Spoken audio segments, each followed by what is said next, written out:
আপনারা অনেকেই প্রশ্ন করেন মোটরসাইকেল এলপিজি করার পরে অনেক ধরনের সমস্যা হয়, যেমন স্টার্টে থাকে না, সেটা করার সাথে সাথে হতে পারে, যখন স্টার্ট দিবেন তখনও হতে পারে, অথবা 15 দিন 1 মাস পরে কাস্টমার নিয়ে যখন চালাচ্ছে তখনও হতে পারে যে স্টার্টে থাকে না, স্টার্ট বন্ধ হয়ে যায়, বারবার স্টার্টে থাকতে চায় না, এটা একটা সমস্যা। এবং দ্বিতীয় সমস্যা যেটা, সেটা হচ্ছে যে সকালবেলা স্টার্ট দিতে গেলে অনেক সময় স্টার্ট নিতে চায় না, 4-5 বার সেলফ দেওয়ার পরে স্টার্ট নেয়। এরপরে আরেকটা সমস্যার কথা আপনারা অনেকেই জানতে চেয়েছেন যে বাইকের পাওয়ারটা কেন পাচ্ছেন না, পাওয়ারটা কেন লস হয়ে যায়, শক্তি কেন পাচ্ছেন না, মাইলেজ কেন কম পাচ্ছেন, এই বিষয়গুলো আপনারা অনেকে জানতে চেয়েছেন। এবং দেখেন এই সমস্যাগুলি কেন হয়, কি কারণে হয়, এবং এই সমস্যাগুলির সমাধান কি, এটা এই বাইকটা দেখেন এলপিজি করা, এই যে এলপিজি সেটআপ কমপ্লিট করা আছে, এইখানে ছোট সিলিন্ডার দিয়ে এলপিজি করা আছে। কারণ আমি সব সময় বলি যে বড় সিলিন্ডার দিয়ে এলপিজি করবেন না, যদি এলপিজি করতে চান ছোট সিলিন্ডার ছোট বক্সে এলপিজি করবেন, রিস্ক কম থাকবে। তো এই কোন বক্সে বা কোন এলপিজি সেটআপ লাগালে ভালো হবে সেটা নিয়ে একটা ভিডিও অলরেডি আমি আপলোড করে দিয়েছি, আপনারা সেটা একটু দেখবেন। এবং এলপিজি টিউনিং সেটআপ সেটাও আমি আপলোড করে দিয়েছি, কিভাবে এলপিজি সেটআপ করতে হয় সেই ভিডিও আমি অলরেডি দিয়ে রেখেছি, আপনারা এই ভিডিওগুলি দেখবেন। এবং এলপিজি যে গ্যাস কিট আছে, এই গ্যাস কিটটাকে খুলে সার্ভিসিং করা, রিপেয়ার করা এবং কোথায় কি সমস্যা হয়, এই গ্যাস কিট খুলে সার্ভিসিং করার ভিডিও যদি আপনারা দেখতে চান তাহলে এই ভিডিওটাকে সর্বোচ্চ লাইক এবং শেয়ার করবেন, এবং আপনারা কমেন্টস করবেন কারা কারা দেখতে চান এলপিজি কিটের সিস্টেম কিভাবে থাকে, কিভাবে কাজ করে, কিভাবে সার্ভিসিং করতে হয়। তাহলে অবশ্যই ভিডিওটাকে বেশি লাইক শেয়ার করবেন এবং কমেন্টস করে আমাকে জানাবেন। আর এটা যেহেতু গোল সিলিন্ডার দিয়ে করা, যেমন বলছি গোল সিলিন্ডারগুলি অনেক সেফটি থাকে এবং নিরাপদ ভাবে এখানে বসানো যায় টুল বক্সের ভিতরে। তো এই সিলিন্ডার কোনটা ভালো হবে, কোন সেটআপ ভালো হবে, সেটা ভিডিও চ্যানেলে আছে। তো এখন এলপিজি করার পরে অনেক বাইকার ভাইরা সমস্যায় পড়েন এবং অনেক মেকানিক ভাইরাও সমস্যায় পড়েন। তো সেই সমস্যাগুলির সমাধানগুলি আপনাদেরকে আজকে একটু ছোট করে দেখাবো, মনোযোগ সহকারে বিষয়টা খেয়াল করবেন, তাহলে কখনোই আপনার এলপিজি সেটআপ নিয়ে আর কোনো সমস্যা থাকবে না। অনেকে এটাও জানতে চেয়েছেন যে বাইক এলপিজি বাইক যখন আমরা পাম্পের থেকে রিফুয়েলিং করব তখন কি আমরা এখানে যে গ্যাসের রাউজার আছে এটা কি খুলে রাখবো কিনা, এবং রাতে যখন আমরা বাইক বন্ধ করে রাখি তখন কি গ্যাসের লাইনটা আমাদের খুলে রাখতে হবে কিনা, তো এই বিষয়গুলো আজকে ক্লিয়ার করে দিব। চলেন আমি একটু কাছে থেকে আপনাদেরকে দেখাচ্ছি। তো যেটা আগে বলেছি এটা এলপিজি করা আছে, হ্যাঁ, এই যে এখানে হচ্ছে যে এটার যে গ্যাসের কিট থাকে, কিট, এবং পিছনে কিন্তু এখানে এই যে সিলিন্ডার বসেছি, ছোট গোল সিলিন্ডার টুল বক্সের ভিতর, একদম সেফটি। আমি আবারও বলছি আপনারা চাইলে এই ধরনের সেটআপ করাবেন যেটা সেফটি থাকবে, নিরাপদ থাকবে। এই যে খেয়াল করুন। তো এখন বিষয়টা হচ্ছে যে অনেকে আপনারা বলেন যে ভাই পাম্প থেকে যখন আমরা এলপিজি লোড করব, রিফুয়েলিং করব, তখন কি আমরা এটাকে খুলে রাখবো কিনা। হ্যাঁ, অবশ্যই আপনারা যখন পাম্প থেকে রিফুয়েলিং করবেন তখন এটাকে খুলে রাখবেন। এখন অনেকে বলবেন তো আমরা না খুলে করি, কোনো সমস্যা হয় না ভাই, সমস্যাটা আপনি বুঝতে পারবেন না, ধীরে ধীরে হবে। পাম্প থেকে যেই প্রেসারে এই সিলিন্ডারের ভিতরে এলপিজিটা ঢোকানো হয় বা দেওয়া হয়, ওই প্রেসারটা দিয়ে যদি আপনি সবসময় এটাতে লোড করেন তখন এখানে যে রাউজারটা আছে ওই প্রেসারটা, সিলিন্ডারে যে প্রেসার আছে গ্যাসের তার থেকে পাম্পের প্রেসারটা বেশি। এই প্রেসারটা যখন রাউজারটা লাগানো থাকবে যাতে কিন্তু সরাসরি গ্যাস কিটে পর্যন্ত গ্যাস চলে গেছে, তো এই প্রেসারটা কিন্তু রাউজারেও পড়বে এবং গ্যাস কিটের উপরেও পড়বে, অতিরিক্ত প্রেসার পড়বে। ধীরে ধীরে ধীরে ধীরে কি হবে, যখন আপনি এই কাজটা কন্টিনিউ করতে থাকবেন, এটা না খুলে গ্যাস লোড করতে থাকবেন, তখন আস্তে আস্তে রাউজারটা নষ্ট হবে, গ্যাস কিটটাও কিন্তু নষ্ট হবে। অনেকের কিন্তু এই কারণে বাইক স্টার্ট বন্ধ হয়ে যায়, স্টার্টে থাকতে চায় না, বা গ্যাস লিক করার একটা সমস্যা দেখা যায়, দ্রুত গ্যাস কিট এবং রাউজার নষ্ট হয়। এটা একটা সমস্যা। যখন আপনারা গ্যাস লোড করবেন তখন অবশ্যই রাউজারটাকে খুলে নেবেন, এবং যখন রাতে আপনারা বন্ধ করে রাখবেন, বাইক যখন বন্ধ করবেন এলপিজি বাইক, তখন অবশ্যই 100% এইটাকে খুলে রাখবেন।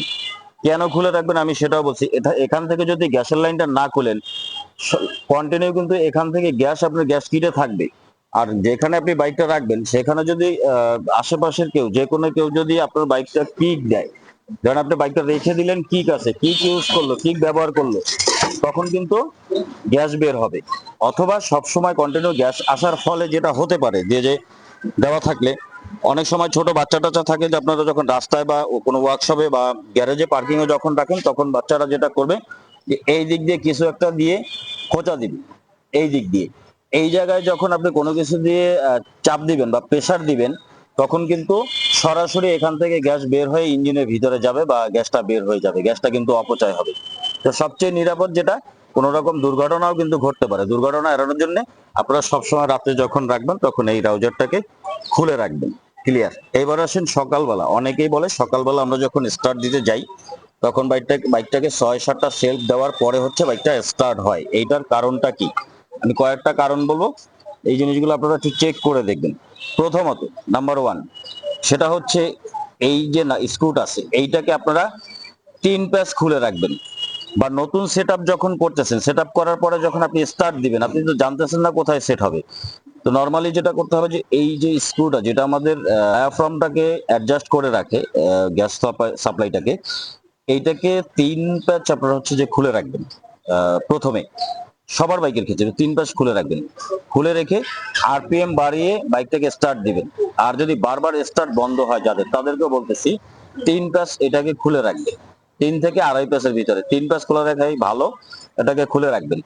এরপরে বারবার যদি বন্ধ হয় সেই ক্ষেত্রে যেটা করবেন, দ্বিতীয় স্টেপ, সেটা হচ্ছে বাইকটাকে আরপিএম অ্যাডজাস্ট বা টিউনিং সেট করা। এই যে এটা দিয়ে, হ্যাঁ, এটা দিয়ে টিউনিং সেট করবেন। এটা দিয়ে টিউনিং সেট হচ্ছে এটা নাট, ইঞ্জিনের RPM high RPM tuning set করা যায় এটা দিয়ে। এইটা দিয়ে টিউনিং সেট আপনি কিভাবে করবেন, 2000 আরপিএম এবং 4000 আরপিএম এ রেখে সেই সেট একটা ভিডিও আমি অলরেডি দিয়ে দিয়েছি, হয়তো অনেকে দেখেছেন, আর যারা দেখেন না তারা একটু দেখবেন। এটা দিয়ে হাই আরপিএম সেটিং করবেন। যারা বলতেছেন যে পাওয়ার বা শক্তি পাচ্ছেন না, পিক আপটা উঠতেছে না, তাদের জন্য বলতেছি তারা এখান থেকে হাই আরপিএমটা সেট করবেন। কিভাবে সেট করবেন ভিডিও দেওয়া আছে। এরপরে আসেন, এলপিজি লাগাচ্ছেন কিন্তু আপনার বাইকের ক্লাস প্লেট খারাপ আছে। অনেকে বলবেন টান উঠতেছে না, ক্লাস প্লেট খারাপ আছে, সেটা আপনারা নিজেরা হয়তো বাইকাররা বুঝতে পারতেছেন না, মেকানিক ভাইদেরকে দিয়ে একটু চেক করাবেন।